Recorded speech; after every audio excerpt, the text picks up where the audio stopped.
Mr. Chairpersons and friends, yesterday during the inauguration, I had welcomed my overseas guests to Goa in monsoon season.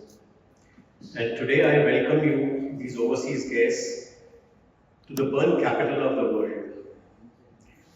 It is after 13 years that I am speaking on this topic, and first time on the Indian soil. So this is to sensitize some of my Indian colleagues. And you have heard from talks delivered by Dr. Mayaman and Benita and Newman, the extent of charity which is required, the kind of morbidity that we have from burns.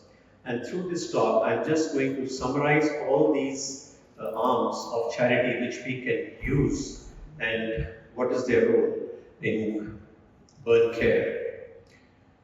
It is not that charity organizations are not required in the developed world, but the need there has largely been met in the high-income countries by several philanthropies. They are so rich, but now all the opportunities are squarely available in low and middle-income countries. This is from a Chinese paper. They published the global burden of disease data of 2019, which was published, and you look at the reds. This is where the incidence of burns is. Not just Southeast Asia, but focused on India and China. And these graphs from another paper, again from China, using the same global burden of disease data, it shows the absolute number of incidents in BRICS. You look at this is the BRICS line, and these are the countries in the BRICS. It has almost remained at the same time, same level in the last 30 years. And this is the incidence per 100,000 of the population of BRICS. When you look at this is Brazil, which has really gone down. This is Russia. And you can see that India and China are almost there, mildly reduced incidence per 100,000 of the population. And this is showing the mortality figures. The mortality may be high in Africa, but that is because they have low resources for treatment. They don't have all those facilities, even if the incidence is not comparable. But you look at China, the results are, as compared to the developed world, they're comparable. And the mortality has little reduced in India over the years. So to summarize the studies, these studies, they show that the burden of burns has decreased worldwide between the last 30 years. But the trend of decreasing incidence and mortality has been lower in low and middle income countries. And according to the recent WHO survey, most burns still occur in low and middle income countries, nearly 2/3 in Africa and Southeast Asia. And they estimate that 163,000 people die annually from fire injuries, which is an underestimate which I have communicated to WHO several times. This is again from a publication from WHO, the fact sheet. They estimated that the morbidity in Nepal, 8% of the Nepalese population is disabled, and 5% of this is due to burns. And they have this kind of a disability which is common with India, the extent of the deformity. So if we go by this yardstick and we extrapolate it to the population of 1.46 billion in India, we should have 6 million disabled from burn injuries as of today in this country. So to chalk out the road to burn philanthropy which we can pursue, prevention, education, improving burn care, to have associations like APBA, improving the quality of life as has been stressed earlier. And there are NGOs engaged in many other multifaceted rehabilitation programs and research. Let's go one by one. Problems. There are generic problems to low and middle income countries which the high income countries don't have. Our governments are poor. There are other diseases like tuberculosis, leprosy, or diarrhea, or something else, to contend with, and burn falls as a lower priority. There are poor resources in the hospital, and as mentioned, India will, by end of this year, will be the third largest economy in the world, with almost 4.5 trillion GDP US dollars. But if you divide it by 1.46 billion population, the average per capita now is just 2,698. Compare this to China, which has exceeding $14,000 today.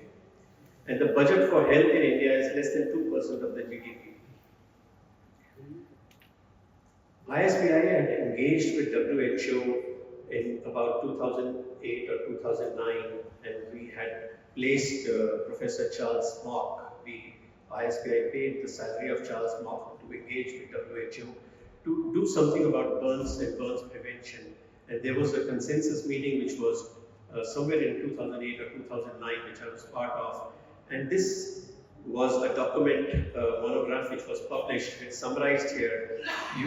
For prevention, you need improved awareness, develop effective policies, describe burden, and identify risk factors, and several other things which are written here. It is lying there on the shelf.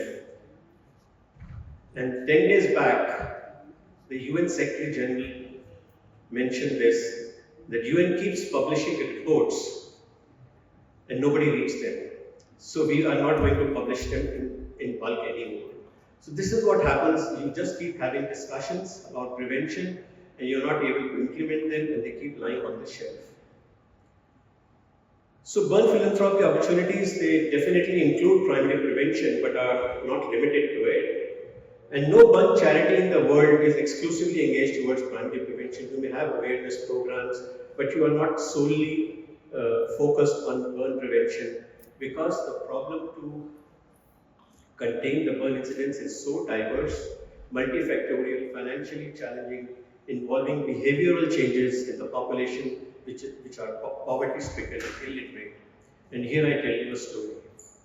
In 2011, Bloomberg Philanthropies got interested in burn prevention, and they invited a lot of people for a discussion in New York. I was representing ISBI.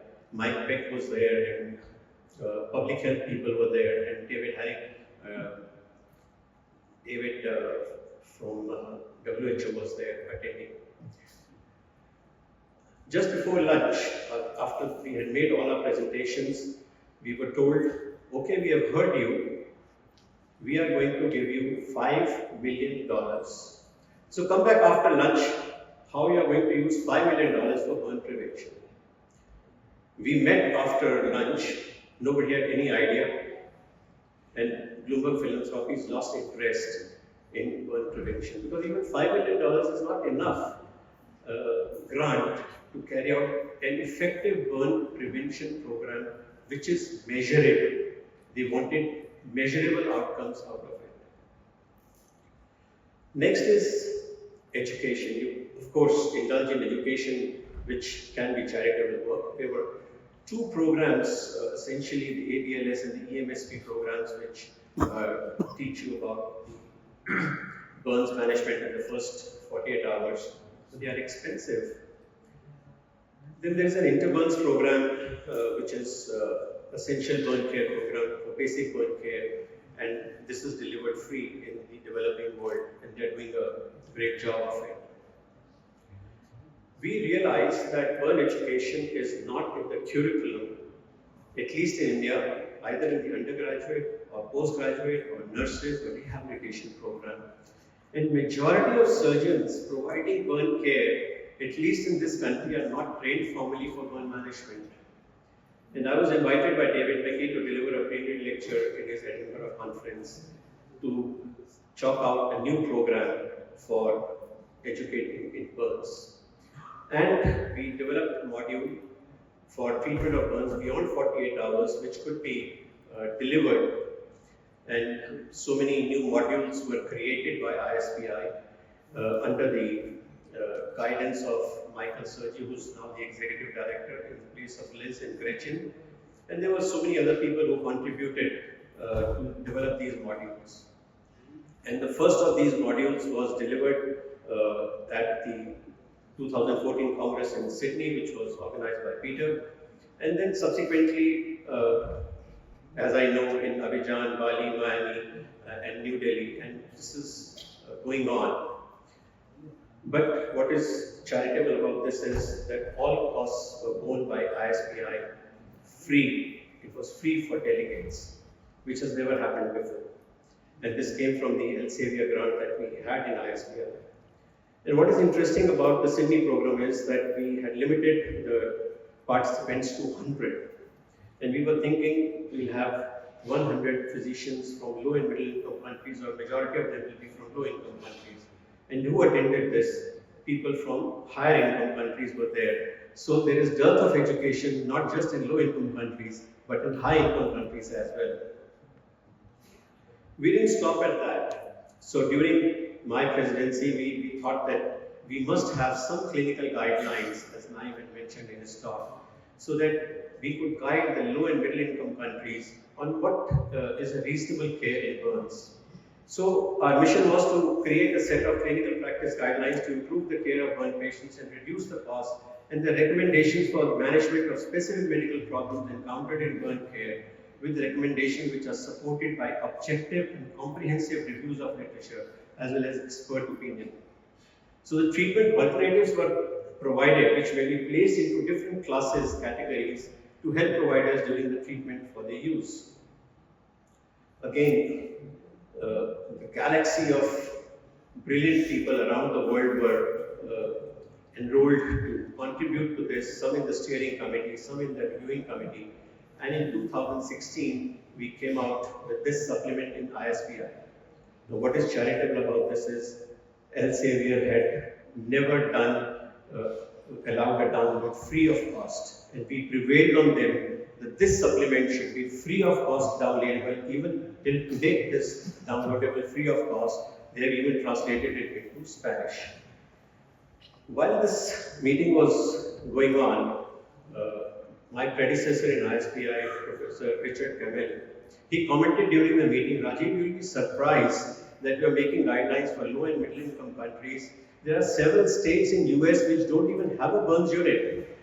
And many times we get patients who are so badly treated or resuscitated that it becomes difficult to manage. And sure enough, ABA came with guidelines for burn care under austere conditions during disaster management. And this was published just 2 months later than the ISBI guidelines in September, October of the same year, 2016. But what did this prove? This proved that a standard of care which differs from the gold standard can be defined. Then we come to improving burn care. Naim has mentioned about the Al Masar hospital, which they have created for Cairo, Egypt. In the same light, so if burden of the low and middle income countries has to be tackled deftly, then besides prevention and education, we need to have burn centers where reasonable burn care can be delivered in face of resource constraints. And before I even mentioned this in one of my articles, I read in a literature that somebody in 1983 had already published technical sophistication in delivery of burn care may actually render burn centers non-cost effective. So we have to look into this, how can we have cost effective? And we analyzed the treatment costs at our own institution when I was heading the Maulana Azad Medical College unit. These are the treatment costs which were published. ABA published $75,000 US cost of treatment. Peter, who's here, published $73,000. Spain published $1,500, and we published, we treat patients in less than $2,000. Now, this will only be relevant if the results are comparable. Then only the treatment cost is comparable. So we compared the treatment cost of less than, the results of less than 20% PBSA burns in a unit, because that is what most of the developed world publishes. And you'll be surprised the results of the 20% PBSA burn in a government institution in India were totally comparable to that of the developed world. And we were spending only $2,000, less than $2,000. So then we wrote this in our paper, burn costs largely depend on the ability to spend rather than the necessity of expense.